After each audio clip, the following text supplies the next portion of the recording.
अस्सलाम वालेकुम नाजरीन, आप देख रहे हैं INN चैनल। मैं हूं शेख अहमद अली। इस न्यूज़ बुलेटिन में आइए नजर डालते हैं दिन भर की बड़ी खबरों पर। रियासती हाई कोर्ट में तेलंगाना पब्लिक सर्विस कमीशन की जानिब से मुनक्किदा CDPO और EO के इम्तिहानात को भी मनसूख कर देने की दरख्वास्त दाखिल हुई है। इस दरख्वास्त पर समाअत कल तक के लिए मुलतवी कर दी गई। CDPO और EO इम्तिहान को मनसूख करने से मुतालिक 76 उम्मीदवारों ने हाई कोर्ट में दरख्वास्त दाखिल की। समाअत के दौरान दरख्वास्त गुजारों ने अदालत से ख्वाहिश की कि उन्हें अपने मौक़िफ़ को पेश करने का वक्त दिया जाए और बताया कि सुप्रीम कोर्ट के सीनियर काउंसिल 11 अप्रैल को उनकी तरफ से अदालत में दलाइल पेश करेंगे, जिस पर हाई कोर्ट ने इस केस की समाअत मंगल के रोज यानी 11 अप्रैल तक के लिए मुलतवी कर दी। रियासती हुकूमत ने आज हाईकोर्ट से ख्वाहिश की है कि वो बीजेपी के रियासती सदर बंडी संजय की जमानत मंसूख कर दें, जो 10वीं जमात के क्वेश्चन पेपर लीक के मामले की तहकीकात में पुलिस का ताउन नहीं कर रहे हैं। आज हाईकोर्ट में 10वीं जमात के पर्चे सवालात के इफ्शा के केस में मुलजिम नंबर 1 बनाए जाने के खिलाफ बंडी संजय की जानिब से जारी करदा दरखास्त पर समाअत हुई। इस मौके पर एडवोकेट जनरल ने अदालत को बताया कि फिलवक्त बंडी संजय जमानत पर बाहर हैं और वो पुलिस की तहकीकात में ताउन नहीं कर रहे हैं और वो अपना सेलफोन भी पुलिस के हवाले नहीं कर रहे हैं। सेलफोन हवाले ना करने पर उनके खिलाफ कार्रवाई की जा सकती है। एडवोकेट जनरल ने अदालत से कहा कि बंडी संजय तहकीकात में ताउन नहीं कर रहे हैं, इसलिए उनकी जमानत मनसूख कर दी जाए, जिस पर हाईकोर्ट ने हुकूमत को हिदायत दी कि वो बंडी संजय की जमानत को मनसूख करने से मुतालिक हलफनामे को दाखिल करे, जिसमें पुलिस से ताउन ना करने और सेलफोन हवाले ना करने का तस्करा करते हुए हलफनामा दाखिल करे। बादअज़ां इस केस की समाअत 21 अप्रैल तक मुलतवी कर दी गई। बीजेपी के रुकन असेंबली ईटला राजेंद्र ने कहा कि 10वीं जमात के हिंदी के पर्चे का इफ्शा की खबर झूठी थी। असल में पेपर लीक नहीं हुआ था, नकल नवीसी हुई थी। इस वाक़े में राजेंद्र आज वरंगल DCP के दफ्तर में तहकीकात के लिए शरीक हुए। तहकीकात में शिरकत के बाद मीडिया से बात करते हुए उन्होंने कहा कि मेरे सेलफोन को DCP ने रख लिया था और आज तहकीकात के लिए उन्हें तलब किया गया। मेरी मौजूदगी में ही अहदेदारों ने सेलफोन की जाँच की और इस केस के मुलजिम प्रशांत की जानिब से मुझे किसी किस्म का फोन कॉल मौसूल नहीं हुआ।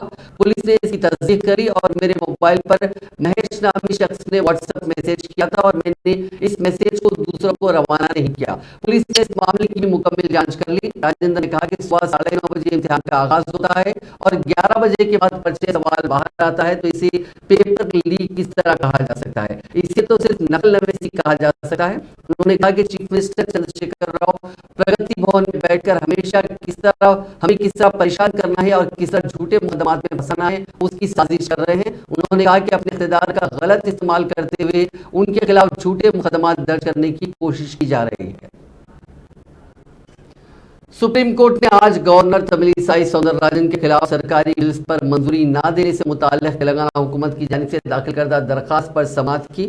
चीफ जस्टिस चंद्रचूड़ की सरबराही वाली बेंच ने इस केस की समाअत की। इस मौके पर रियासती हुकूमत की जानिब से नुमाइंदगी करने वाले वकील ने अदालत उज़्मा को बताया कि सितंबर 2022 से गवर्नर 3 बिलों को अपने पास रोक रखा है, जबकि ये बिल असेंबली और काउंसिल में मंजूरी के बाद गवर्नर की तस्दीक के लिए रवाना की गई थी। उन्होंने अदालत से दरखास्त की कि वो गवर्नर को मज़कूरा बिल्स की मंजूरी की हिदायत दें। इस मौके पर सॉलिसिटर जनरल तुषार मेहता ने अदालत को बताया कि गवर्नर ने चंद बिलों को मंजूरी दी है। उन्होंने मंजूरा बिल्स की नकल अदालत को पेश की। उन्होंने मजीद बताया कि इस केस के सिलसिले में 9 अप्रैल को गवर्नर के दफ्तर से एक रिपोर्ट अदालत को मौसूल हुई और वो रिपोर्ट चीफ जस्टिस को पेश कर दी गई। चंद बिल्स पर गवर्नर ने रियासती हुकूमत से वजाहत मांगी और इसी मामले को गवर्नर के दफ्तर ने अपनी रिपोर्ट में अदालत की तवज्जो दहानी कराई। पंचायत राज कानून तरमीमी बिल, आजमाबाद इंडस्ट्रियल एरिया तरमीमी बिल पर वजाहत तलब की गई, लेकिन महकमे कानून की जानिब से कोई जवाब मौसूल नहीं हुआ, जिस पर अदालत ने इस केस की समाअत आइंदा 2 हफ्तों तक मुलतवी कर दी।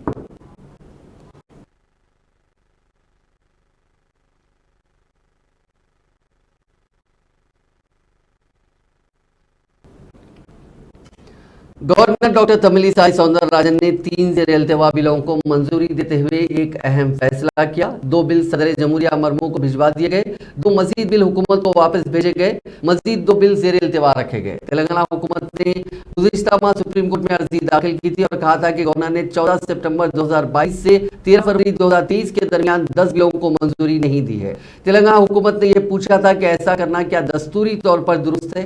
असेंबली से मंजूर शुदा बिलों को मंजूर न करना मुनासिब नहीं है। हुकूमत ने अदालत उस्मा में कहा था कि असेंबली में मंजूर बिलों को इस तरह इल्तिवा में रखना मुकर्ररा के इख्तियारात को सलब करने के मुतरादिफ होगा। रियासती हुकूमत की जानिब से चीफ सेक्रेटरी शांति कुमारी ने ये अर्जियां दाखिल की थी। इसमें गवर्नर के सेक्रेटरी और मरकजी महकमे कानून के सेक्रेटरी को मुद्दे के तौर पर शामिल किया गया था। तेलंगाना हुकूमत का कहना है कि गवर्नर की तरफ से बिलों की मंजूरी में ताखिर जमहूरियत की रूह और अवाम की उमंगों के खिलाफ है। दरख्वास्त में कहा गया था कि जुमला 10 बिल गवर्नर के पास जेर इल्तिवा है। वजीर फाइनेंस हरीश राव ने गवर्नर तमिलिसाई सौंदरराजन की जानिब से जेर इल्तिवा चंद बिल्स को मंजूरी देने पर अपने शदीद रद्द अमल का इजहार किया। उन्होंने कहा कि रियासती असेंबली और काउंसिल की जानिब से मंजूरा बिल्स को गवर्नर तमिलिसाई सौंदरराजन ने 7 माह तक मंजूरी न देते हुए उन्हें रोक दिया था। ताहम सुप्रीम कोर्ट में इस मामले को रुजू करने के बाद गवर्नर ने उसे मंजूरी दे दी। उन्होंने कहा कि सुप्रीम कोर्ट में इस ताल्लुक से अर्जी दायर करने के बाद गवर्नर ने आज 2-3 बिल्स को मंजूरी दे दी है। उन्होंने कहा कि इससे वाज़ेह होता है कि मरकज की बीजेपी हुकूमत प्रगति भवन की कार्रवाइयों में रुकावटें हायल करने किस तरह की साजिशें कर रही हैं। उन्होंने कहा कि फॉरेस्ट यूनिवर्सिटी के क़याम से मुतालिक बिल की मंजूरी न देते हुए गवर्नर ने उसे सदर जमहूरिया को रवाना कर दिया। हरीश राव ने सवाल किया कि गवर्नर का यह इक़दाम आया रियासत की तरक्की में रुकावटें हायल करने के मुतरादिफ नहीं है। इसके अलावा कॉमन रिक्रूटमेंट बोर्ड के बिल को भी 7 माह तक इल्तिवा में रखते हुए गवर्नर ने उसे मंजूर किए बगैर सदर जमहूरिया को रवाना कर दिया। इससे तेलंगाना के नौजवानों को काफी नुकसान हो सकता है, क्योंकि इस बिल की मंजूरी से ही रियासत की मुख्तलिफ यूनिवर्सिटियों में मखलूआ जायदादों पर तकर्रुरात हो सकते हैं। उन्होंने कहा कि मुल्क की कई रियासतें बशमुल बिहार, झारखंड में यूनिवर्सिटियों में मखलूआ जायदादों के तकर्रुरात के लिए कॉमन रिक्रूटमेंट बोर्ड कायम किया गया है। इसी तर्ज पर तेलंगाना में भी कॉमन रिक्रूटमेंट बोर्ड कायम किया जाने वाला है, लेकिन गवर्नर ने इस बिल को मंजूरी नहीं दी, जबकि ये तरीकेकार मुल्क में 1961 से अमल में आ रहा है। उन्होंने कहा कि मरकज की जानिब से हिदायत मिलने के बाद गवर्नर रियासती हुकूमत को मुख्तलिफ तरीकों से परेशान कर रही है। रियासती वजीर अक़लियती बहबूद कुबलाश्वर और वजीर दाखिला मोहम्मद महमूद अली ने आज शहर के एलबी स्टेडियम में 12 अप्रैल को चीफ मिनिस्टर की जानिब से मुनक्किद की जाने वाली दावत इफ्तार के इंतजामात का जायजा लिया। उनके हमरा रियासती वक्फ बोर्ड के सदर नशीन मसीउल्लाह खान, तेलंगाना अक़लियती फाइनेंस कॉरपोरेशन के सदर नशीन इम्तियाज इसाक, हज कमेटी के चेयरमैन मोहम्मद सलीम के अलावा हुकूमत के मुशीर AK खान, उर्दू अकेडमी के सदर नशीन मुजीबुद्दीन और दीगर आला ओहदेदार मौजूद थे। दोनों वज़रा ने दावत इफ्तार के इंतजामात का तफसीली जायजा लिया और ओहदेदारों को हिदायत दी कि वो बड़े पैमाने पर इंतजामात मुकम्मल करें। पार्किंग के लिए अलहदा लॉट्स कायम किए जाएं। वज़ीर अक़लियती बहबूद ने कहा कि चीफ मिनिस्टर चंद्रशेखर राव रियासत की अक़लियतों की तरक्की और बहबूद के मामले में काफ़ी इक़दाम कर रहे हैं। हर साल माह रमज़ान में मुस्लिम भाइयों के एजाज़ में दावत इफ्तार के अलावा ताम और गरीब मुसलमानों में रमज़ान गिफ्ट भी दिया जाता है।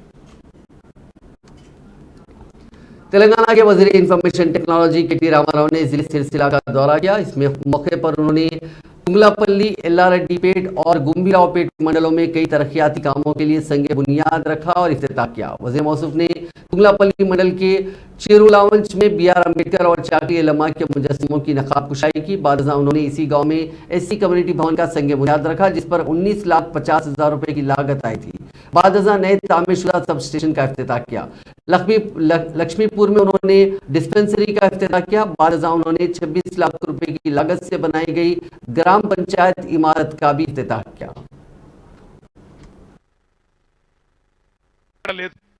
రైతుకి ఇయాల ఉచితంగా కరెంట్ ఇచ్చుడే కాదు, ఉచితంగా పెట్టుబడి ఇచ్చుడే కాదు, ఉచితంగా జీవిత బీమా ఇచ్చుడే కాదు, ఉచితంగా ఈ రోజు ఎరువులు విత్తనాలు సబ్సిడీ మీద ఇచ్చుడే కాదు, బ్రహ్మాండంగా మీకోసం కొనుగోలు కేంద్రాలు పెట్టి కనీస మద్దతు ధర ఇచ్చి మీరు పండించిన పంటకు పూర్తి భద్రత ఇస్తున్నది తెలంగాణ ప్రభుత్వం.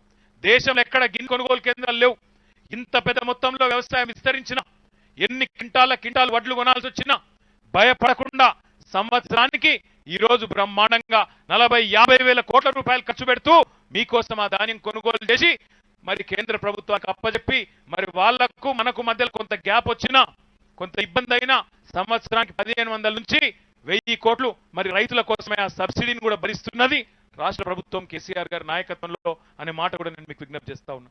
అది మాత్రమే కాదు, ఇవాళ భారతదేశం మొత్తానికి మన పల్లెలు ఆదర్శమైనవి. ఏ ఊరికి పోయినా ఇవాళ చెట్లు స్వాగతం పలుకుతున్నాయి. ఏ ఊరికి పోయినా ఇంటింటి ముంగట నల్ల. భారతదేశం ఇక్కడ లేదు ఈ పరిస్థితి. ప్రతి గ్రామంలో ట్రాక్టరు, ట్యాంకరు, ప్రతి ఊళ్ళో ఒక పల్లె ప్రకృతి వనం, ప్రతి ఊరిలో ఒక డంప్ యార్డు, ప్రతి ఊర్లో ఒక పెద్ద మనిషి చచ్చిపోతే వైకుంఠ ధామం వాళ్ళ పొలాల కాడికి वजीर ज़राअत जी निरंजन रेड्डी ने आज BRS-LP में मीडिया से बात करते हुए साबिक वजीर जूपल्ली कृष्णा और साबिक रुकन पार्लियामेंट पोचाराम श्रीनिवास रेड्डी की जानिब से की जाने वाली माफ कीजिएगा पुंगलेटी श्रीनिवास रेड्डी की जानिब से की जाने वाली तनकीदों का जवाब दिया और सवाल किया कि मुत्तहिदा रियासत आंध्र प्रदेश के आंजहानी वजीर आला राजशेखर रेड्डी ने तेलंगाना के अजला को 24 घंटे बरकी सरबराह की। क्या रैतु बंधु रैतु बीमा स्कीमात को रूबे अमल लाया और क्या तेलंगाना के हर जिले में एक मेडिकल कॉलेज कायम किया गया, इसकी वजाहत करें।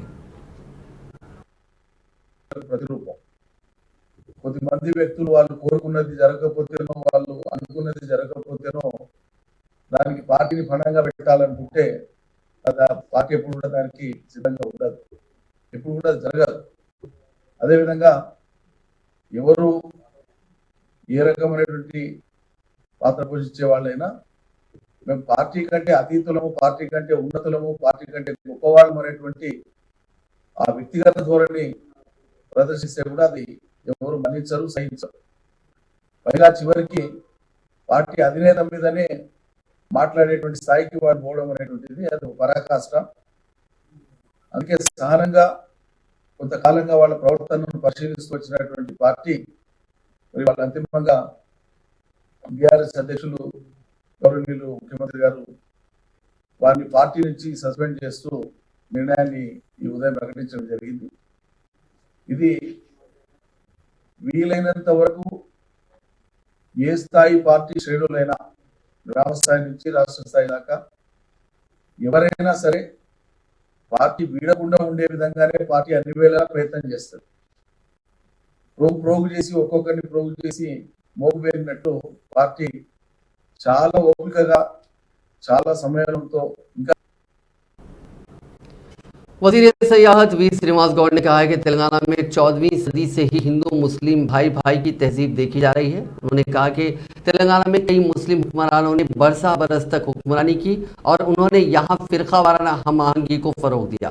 साथ ही तेलुगु जबान की तरक्की और तरवीज में भी काफ़ी काम किए। वजीर मौसूफ ने महकमे लिसानियत व सकाफत की जानिब से तबाह करदा तेलुगु किताब तेलंगाना में मुस्लिम हुक्मरानी और तेलुगु फरमान की रस्म इजराई अंजाम दी। ये किताब मशहूर तारीखी मुहक्किक ई शिवा नागी रेड्डी की जानिब से तहरीर की गई।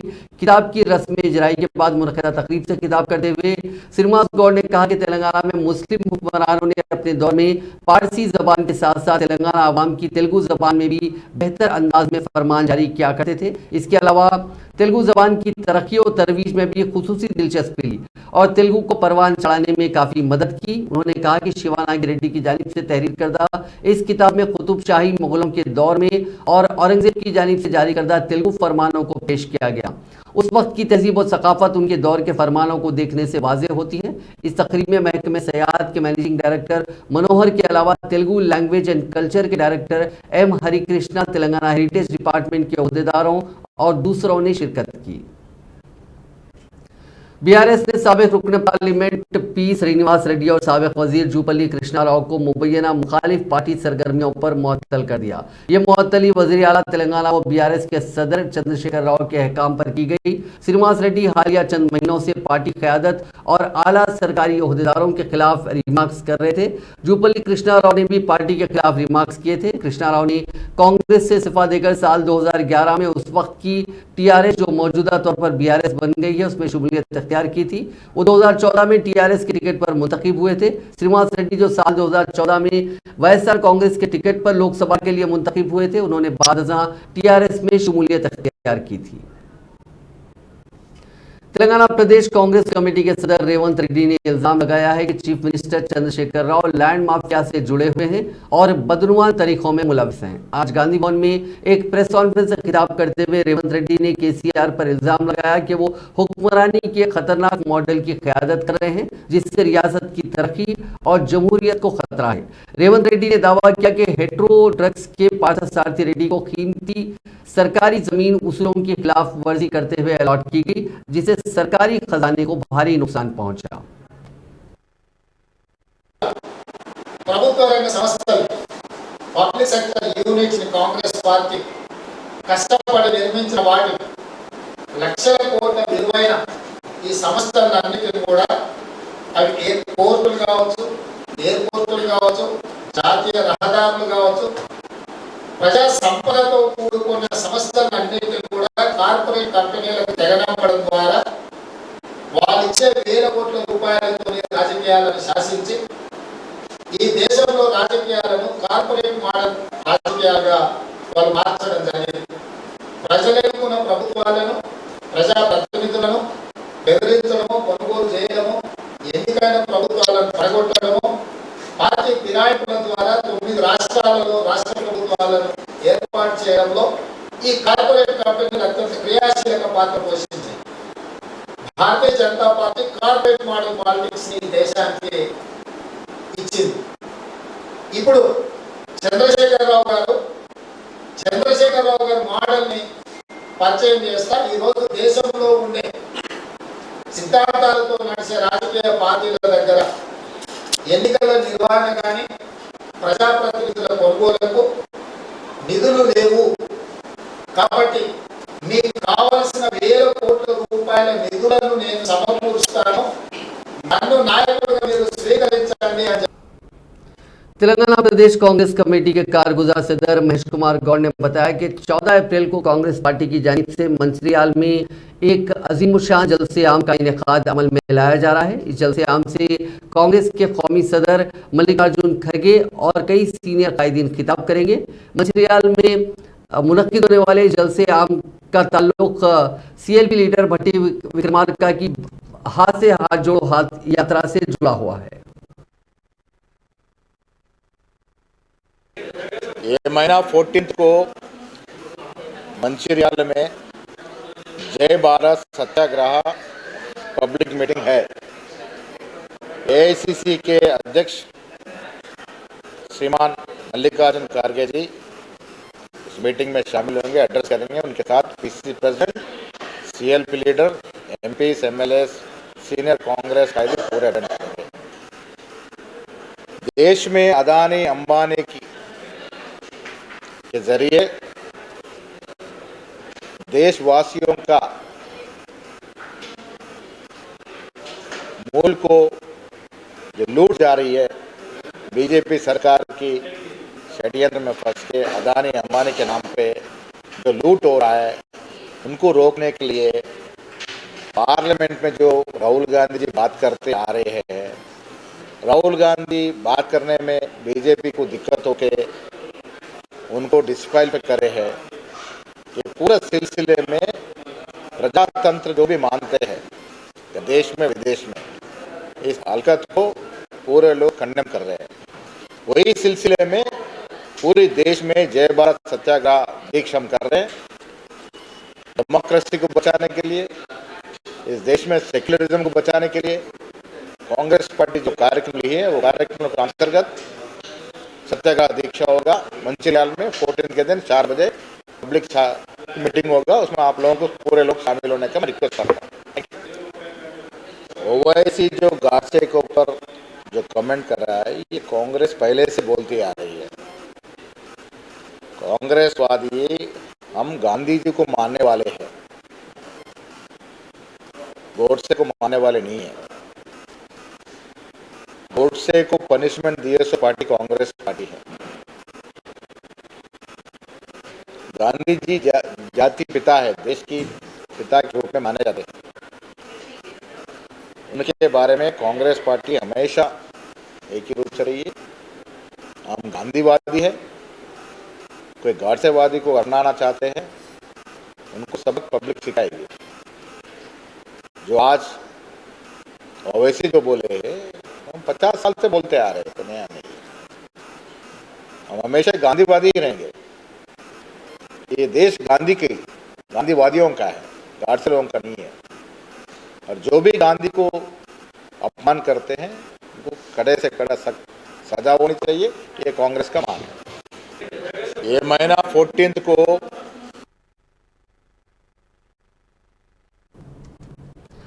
तेलंगाना हाईकोर्ट की हिदायत पर अहदेदारों ने जगतियाल जिले के धर्मापुरी असेंबली हल्के के ईवीएम्स वाले स्ट्रांग रूम को खोला, जहां इस हल्के के ईवीएम्स को महफूज रखा गया था। कांग्रेस उम्मीदवार लक्ष्मण कुमार ने तेलंगाना हाईकोर्ट में एक अर्जी दाखिल करते हुए इल्जाम लगाया था कि 2018 के असेंबली इंतखाबात के नतायज के ऐलान में बेकायदगियां हुई हैं और कुप्पला ईश्वर जो फिलहाल वजीर हैं उन्हें कामयाब करार दिया गया। उन्होंने कहा कि ईश्वर का इंतखाब गैर कानूनी था। उन्होंने वीवीपैट्स के वोटों की दोबारा गिनती की ख्वाहिश करते हुए हाईकोर्ट में अर्जी दाखिल की थी। लक्ष्मण कुमार ने इल्जाम लगाया कि वोटों की गिनती में बेज़ाब्तगियां हुई क्योंकि उन्हें 441 वोटों के फर्क से शिकस्त हुई। हाईकोर्ट जिसने उनकी अर्जी की समाअत की थी उसने रिटर्निंग ऑफिसर भिशापति को स्ट्रांग रूम खोलने की हिदायत दी। मकामी आरडीओ और एमआरओ के साथ साथ जगतियाल कलेक्टर यास्मीन बादशाह ने तकरीबन 120 अहदेदारों की मौजूदगी में इस स्ट्रांग रूम को खोला। उसकी तफसीलात हाईकोर्ट को भेजी जाएंगी। स्ट्रांग रूम को खोलने के मौके पर कांग्रेस उम्मीदवार लक्ष्मण कुमार भी मौजूद थे, लेकिन वजीर कुप्पला ईश्वर मौजूद नहीं थे। उनकी जानिब से डीसीएमएस के चेयरमैन श्रीकांत रेड्डी मौजूद थे। वोटों की दोबारा गिनती अब दिलचस्पी का बायस है। सियासी हलकों में भी ये मौजूद बहस बन गया है। रियासत में आला तालीम के मैदानों में काफ़ी तब्दीलियां लाई जा रही हैं। आने वाले तालीमी साल से मुख्तलिफ पेशावराना कोर्सेज बशमुल बीटेक, एमबीबीएस और फार्मेसी मुकम्मल करने वाले तुलबा भी MSc physics, MSc chemistry, MSc computer science, life sciences जैसे दीगर पीजी कोर्सेज में दाखिला ले सकते हैं। सबसे पहले रियासत में इस तरह के पीजी कोर्सेज बीटेक और एमबीबीएस के तुलबा के लिए उस्मानिया यूनिवर्सिटी ने मुतारिफ किए थे। मुस्तकबिल में रियासत की दीगर यूनिवर्सिटियों में भी ये कोर्सेज शुरू किए जाएंगे। अनकरीब उस्मानिया यूनिवर्सिटी की जानिब से मुनक्किद होने वाले common post graduate entrance test यानी सीपी गेट 2023 के नोटिफिकेशन में इसका तज़किरा किया जाएगा। साबिक़ में बीटेक मुकम्मल करने वाले तुलबा को सिर्फ एमटेक, एमबीए, पीजी, डीएम जैसे कोर्सेज में ही दाखिला दिया जाता था, लेकिन अब बीटेक तुलबा को एमएससी में physics, chemistry, computer science courses की सहूलत फराहम की गई है। इसी तरह एमबीबीएस को मुकम्मल करने वाले तुलबा को एमएस या एमडी की सहूलत थी, लेकिन अब ये तुलबा एमएससी माइक्रोबायोलॉजी, बायोटेक्नोलॉजी, जेनेटिक्स में भी पीजी कोर्स कर सकते हैं। सदर कुल हिंद मजलिस इत्तेहादुल मुस्लिमीन और रुकन पार्लियामेंट हैदराबाद बैरिस्टर असदुद्दीन अवैसी ने रियासत तेलंगाना के उर्दू सहाफ़ियों को दरपेश मसाइल की यकसुई के लिए हुकूमती सतह पर नुमाइंदगी करने का तयक़ुन दिया। हैदराबाद में आज Telangana Urdu working journalist federation की डायरी का रस्मी इजरा उन्होंने अंजाम दिया। इस मौके पर Telangana Urdu working journalist federation के सदर M A. Majid, general secretary Syed Ghouse Mohiuddin, नायब सदर हबीब अली जिलानी, सैयद अजमत अली शाह, खाजिन एम.ए. मोहसिन, मुशीर federation Shahabuddin Hashmi, joint secretary M A. Majid Nizamabad और दीगर अराकीन इस मौके पर मौजूद थे।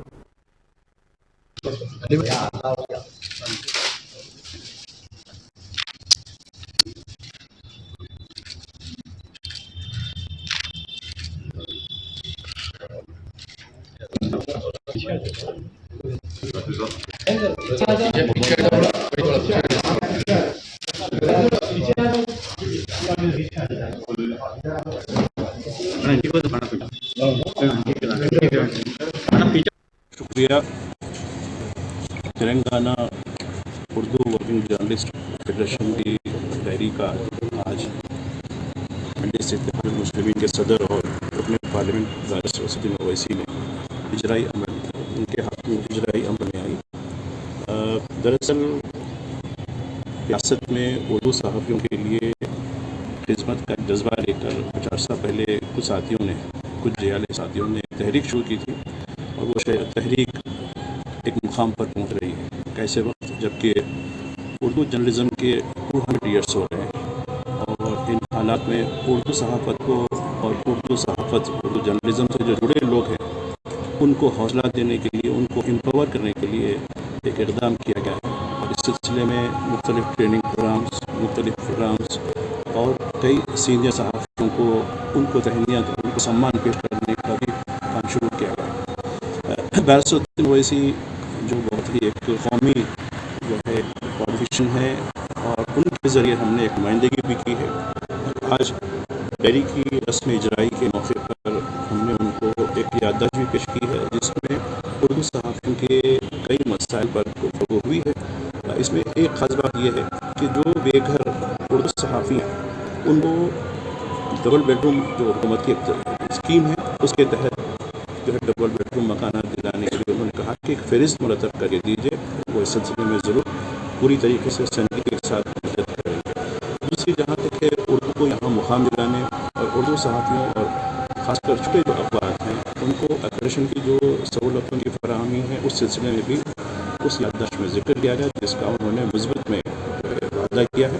और मैं समझता हूँ कि एक सियासी कायदीन यकीनन देखिए सहाफ़त और सियासत एक दूसरे से जुड़ा नहीं है, और सहाफ़त की जो मसाइल हैं तेलंगाना के कालेश्वरम प्रोजेक्ट के हिस्से के तौर पर तामीर करदा सबसे बड़ा मल्लना सागर प्रोजेक्ट का ट्रायल रन किया गया। वज़रा हरीश राव, दयाकर राव, सीएमओ की सेक्रेटरी स्मिता सबरवाल ने ट्रायल रन का इफ्तिताह किया।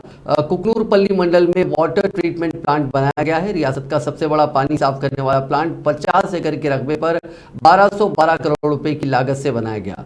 सिद्दीपेट, मेडचल, यादाद्री और जनगांव जिला को मुस्तकबिल में पीने के पानी के मसाइल का सामना करना नहीं पड़ेगा।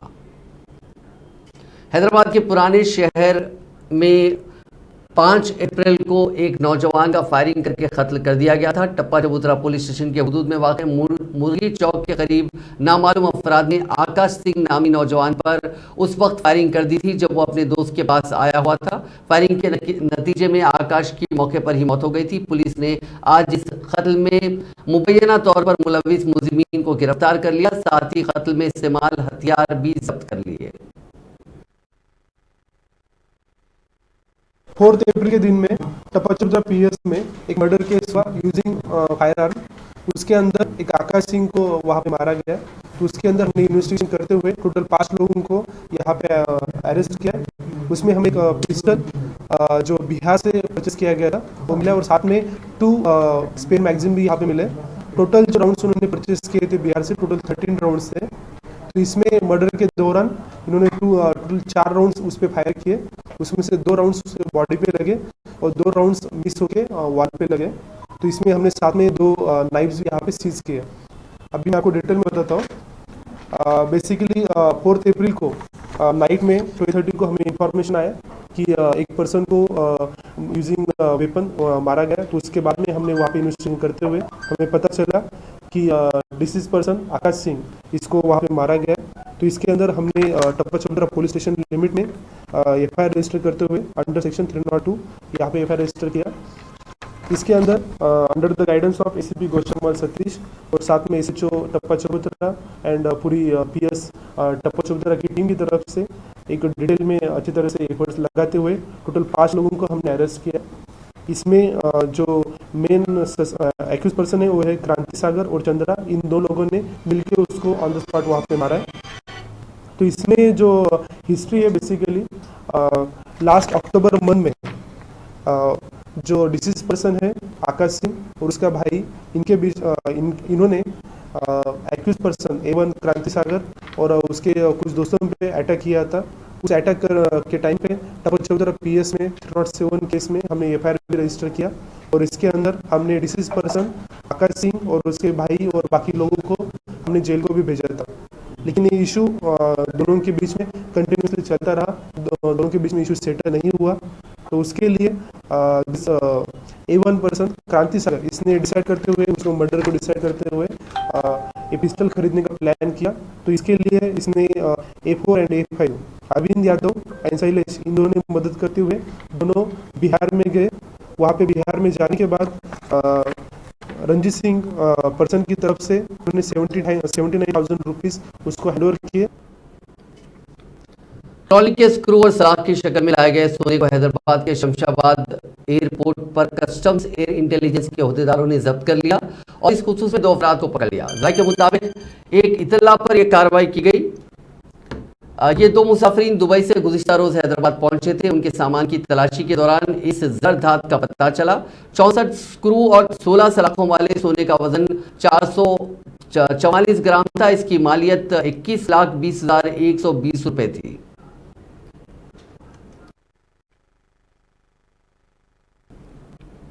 फिल्म की नुमाइश के दौरान हुए झगड़े में एक नौजवान हलाक हो गया। यह वाक़या तेलंगाना के जिले जगतियाल के मलयाल मंडल राजाराम इलाके में पेश आया। इस महलूक शख्स की शिनाख्त जीप प्रवीण के तौर पर की गई। मकामी अफराद के मुताबिक तेलुगु फिल्म बलगम की नुमाइश की जा रही थी कि चंद नौजवान जो हालत नशा में थे उन्होंने एक दूसरे से झगड़ा किया। इस झगड़े के बढ़ने के साथ ही एक दूसरे पर हमला कर दिया गया, जिसमें जी प्रवीण और वेंकटेश जख्मी हो गए। उनके हरीफ ग्रुप ने उन पर लोहे की सलाख से हमला कर दिया, जिसके नतीजे में प्रवीण मौके पर ही हलाक हो गया, जबकि वेंकटेश को इलाज के लिए अस्पताल मुंतकिल कर दिया गया। मकामी अफराद के मुताबिक हरीफ ग्रुप के ताल्लुक रखने वाले एस नरेश और भाग्यराज की शिनाख्त मुलजिमीन के तौर पर की गई है। पुलिस ने एक मामला दर्ज करके जांच शुरू कर दी है।